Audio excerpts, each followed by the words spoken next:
Hey guys, it's Gabriel. Yeah, I would be normally making singing videos, which I might after this. I don't know. Yeah. So I got a request from a few people to do a story on my life, which I'm sorry if I'm shirtless. It's really hot out today. Like right now, the reason why my face is so red is because it's so hot. Okay, so my life. I'm not gonna tell you how it's born because that's just really boring. But I went to Madison Elementary School when I was a little kid, and throughout my entire life, I was ridiculed, hurt by women and children, like dudes and chicks alike. You know, nobody liked me for who I was, for how I looked.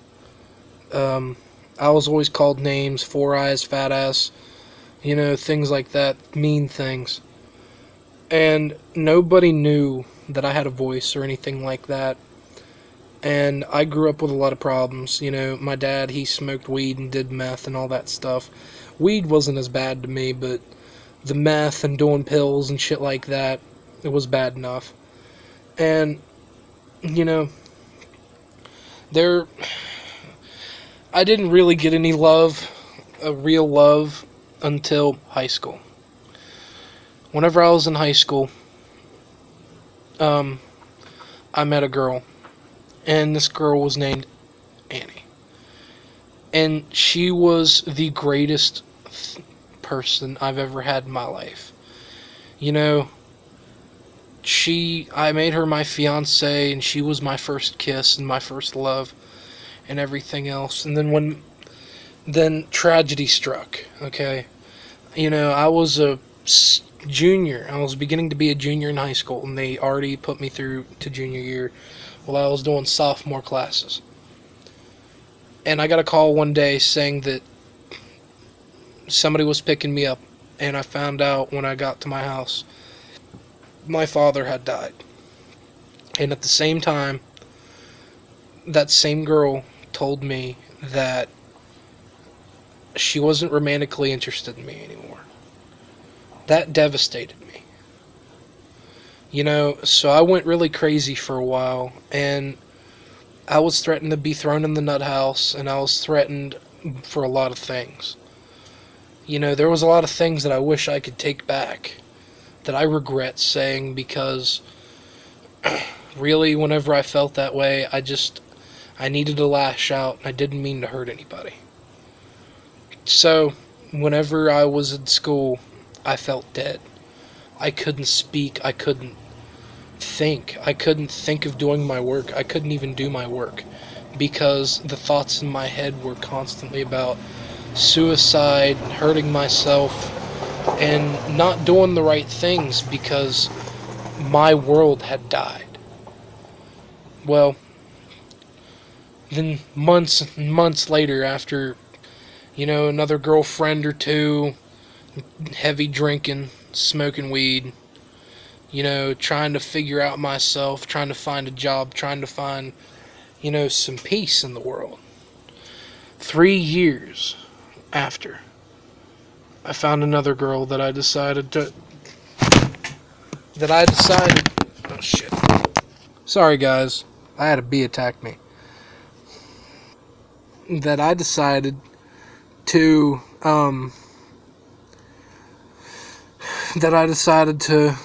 put a ring on her finger. And I always told myself that I was good enough to have a woman. And, she thought that I was good enough too. And she saw something in me that no other had, at least to my knowledge. And, the thought of that made me smile. But after a while, it wasn't all cracked up to be. She got addicted to Xanax. And, she did a lot of horrible things to me.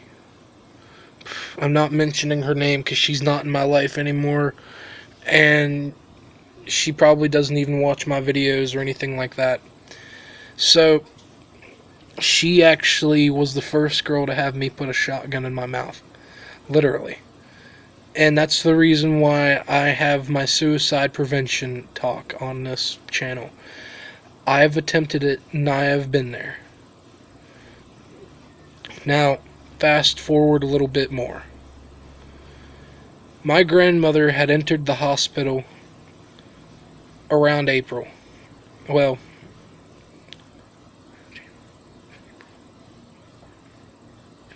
she entered in March. And by the time April rolled around, I found out that she had terminal liver and brain cancer. I had to look her dead straight in the eyes and say she wasn't dying. That devastated me. That was 3 years apart from whenever my father died. And the day that she died, nobody told me except for a neighbor. My family didn't even tell me. You know, what kind of shit is that? I was her grandson, and she died without me knowing. I ended up finding this girl, and she's actually in one of my videos. Her name is Nicole, and she sang with me in that video. Nicole was a very, very good woman for a while. She made me the happiest I've been in a while. You know, everything was great. You know, I felt like everything was great. But she ended up turning like that girl. I know this is towards like advertising for another person's channel, but Markiplier's I Woke Up Next to Her Again. It was almost like that, because it was like a one-night stand, then a two-night stand. It just kept going over and over and over.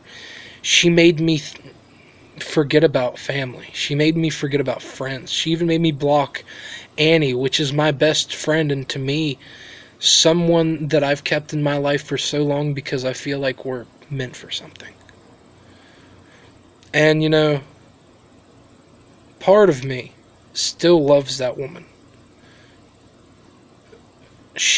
Nicole was a heroin user, and she loved her pills and alcohol, weed and heroin. And there were days whenever she would say that I was worthless, that I was a piece of shit. Whenever I did I did everything for her. Even though I do have to say, I regrettably gave her a home that was not fit for living. And yet she held in there just because I lived there for a time. During the time that she was with me, there were a few times where she would physically hit me and abuse me and call me worthless and call me things that I don't say because if I bring it up, it'll make me cry. I loved that woman. She was my everything for the longest time. I still call her my Amy Lee to this day, because her and me used to sing songs together by Amy Lee and Evanescence. But now, oh, fuck. I'm sorry, guys. I am so sorry, and I can't edit this out because I don't know how to. I'll have to think about how to doing that kind of stuff. So I'm sorry. This is going to be the worst video out of all of them. But, you know, my whole life, I've devoted myself to helping people.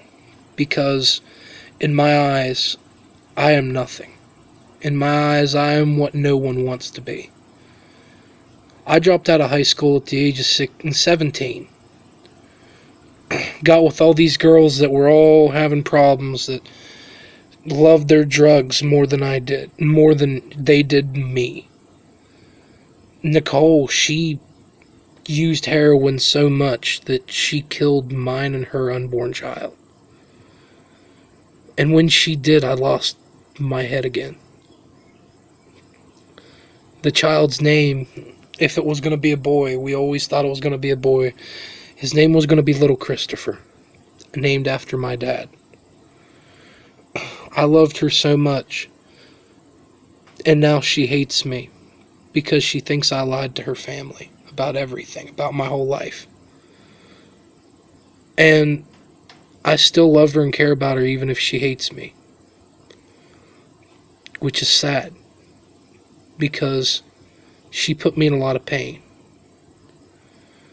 But now I have a job. I'm starting to get my own place.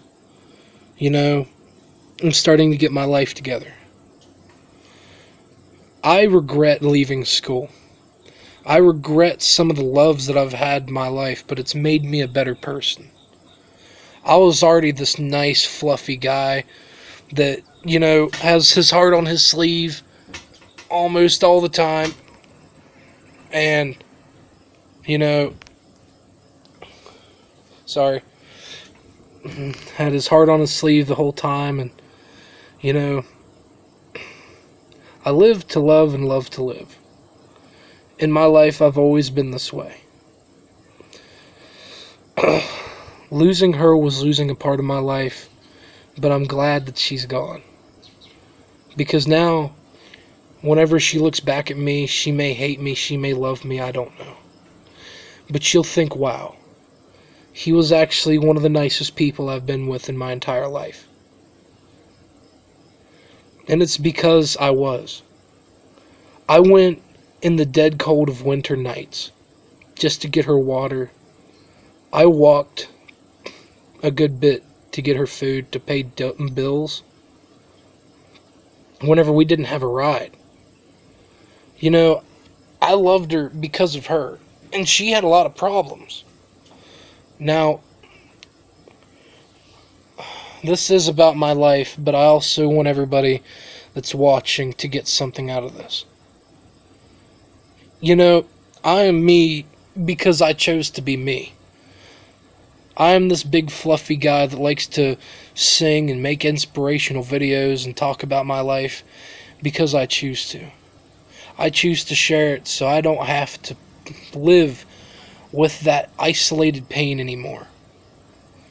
There's sometimes I've cried in my videos while singing because I have so much pent up emotion in my videos that I just can't help but express it.